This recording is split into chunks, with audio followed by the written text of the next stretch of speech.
como a semana toda, hoje nós estamos no sábado terminando a oitava da Páscoa, nós entramos nas cenas das aparições de Jesus ressuscitado.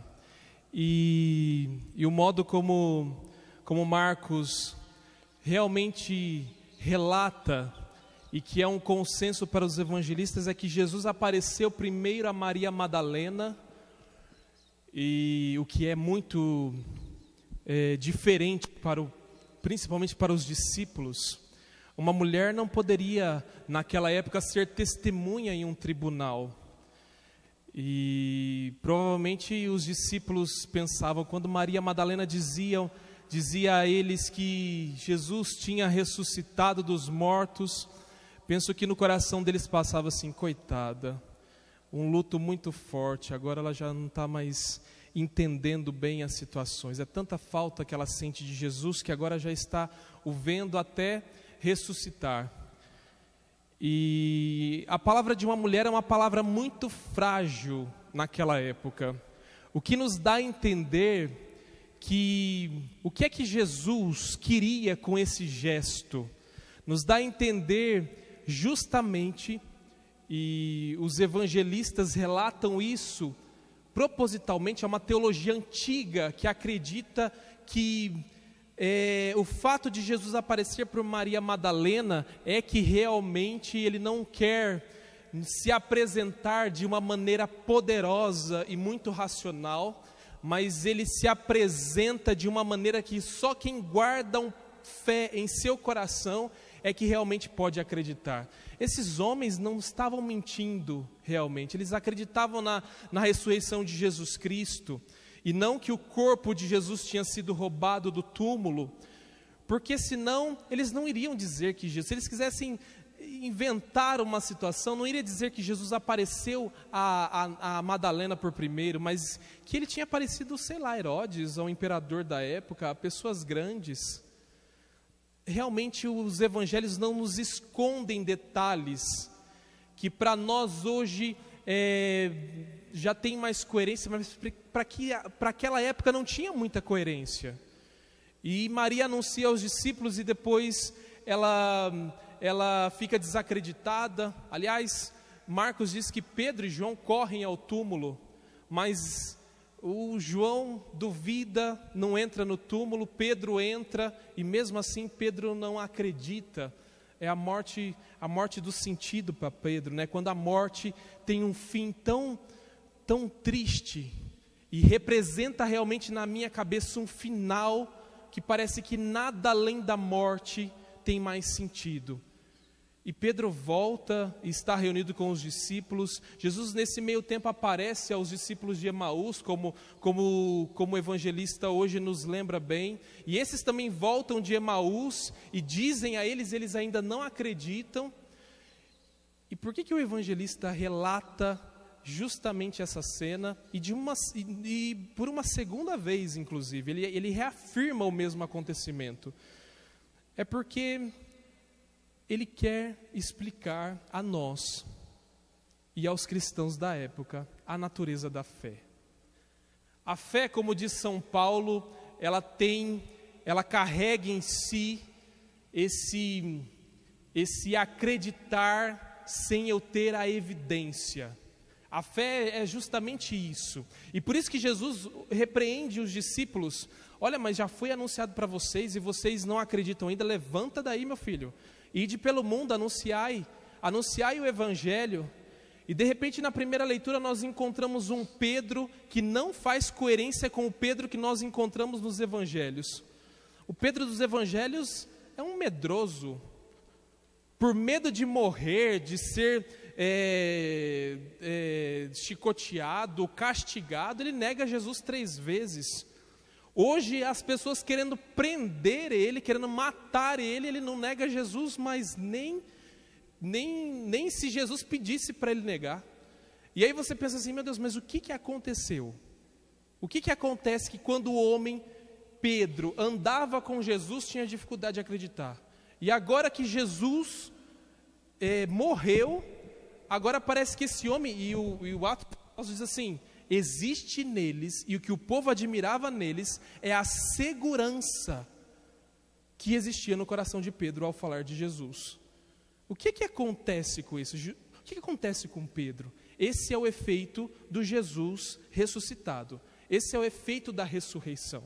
Uma confiança inabalável que cai sobre os nossos corações, e essa confiança ela é tão inabalável realmente, que nem mesmo a morte é capaz de tirar o sentido das nossas vidas.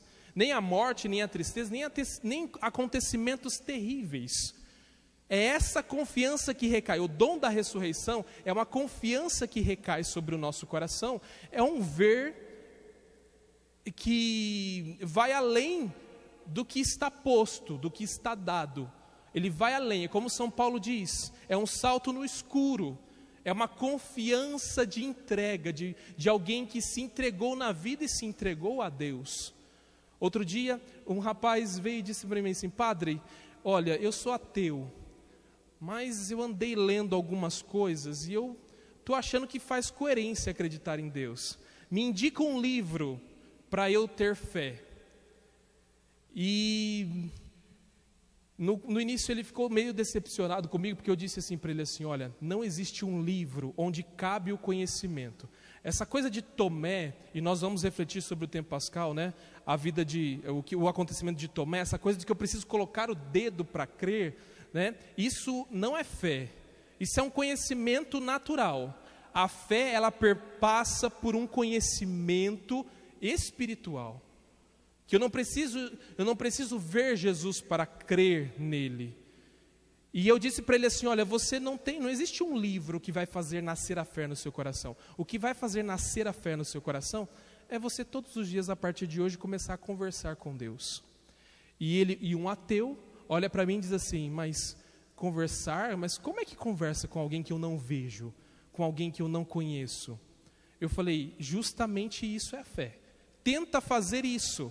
Começa a conversar todos os dias com esse homem e você vai ver a transformação que vai acontecer na sua vida, porque sim, no seu coração a fé renascerá, ela brotará.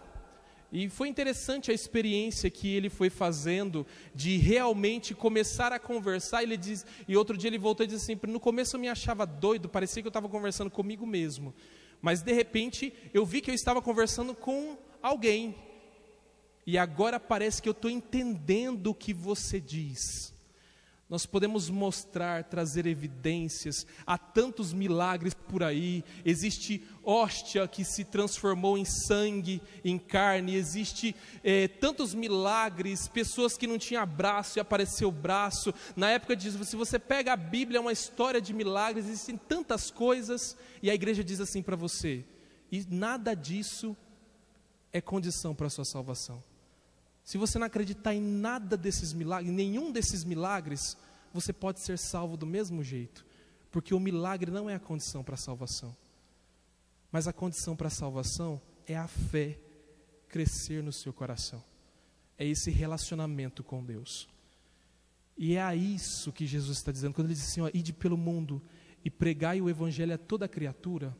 Vai lá e tenta fazer com que essas pessoas se despertem para a fé, se despertem a viver isso, a viver essa bondade de Deus na sua vida. Hoje, por ser meu aniversário, eu só tenho a agradecer a Deus, porque eu às vezes fico imaginando assim: se eu não tivesse fé, que tipo de pessoa que eu seria? E às vezes me encontro com pessoas sem fé e fico reparando como que a fé muda e transforma o coração de uma pessoa. Pessoas sem fé são muito duras, têm muita dificuldade de se colocar no lugar do outro. Representa uma tristeza às vezes que nem ela se dá conta, nem mesmo ela enxerga a tristeza que carrega nela, mas um peso da vida, um peso de quem não vai além das coisas, além da morte, um peso de quem desacredita do amor. E como nós transformamos, né? E eu me encontro muito nesse processo de Pedro que uma hora duvida, e a fé é vacilante, é uma coisa que uma hora duvida, mas de repente cria uma segurança no seu coração, e essa segurança de ter fé, de quando você olha para a vida e você diz assim: não importa se tem pandemia, não importa se a morte vai chegar na minha vida, não importa se de repente no meu destino eu terei uma doença, não importa nada disso, porque a fé vai me sustentar em todos esses momentos da minha vida. Que no seu coração também tenha essa mesma fé, e que nós como cristãos consigamos compartilhar essa fé e de ir pelo mundo, e que as pessoas enxerguem fé em nós e que cresça a fé no coração delas também. No instante de silêncio, peçamos a Deus o dom da fé, o dom da ressurreição, de viver ressuscitado, de viver em seu amor.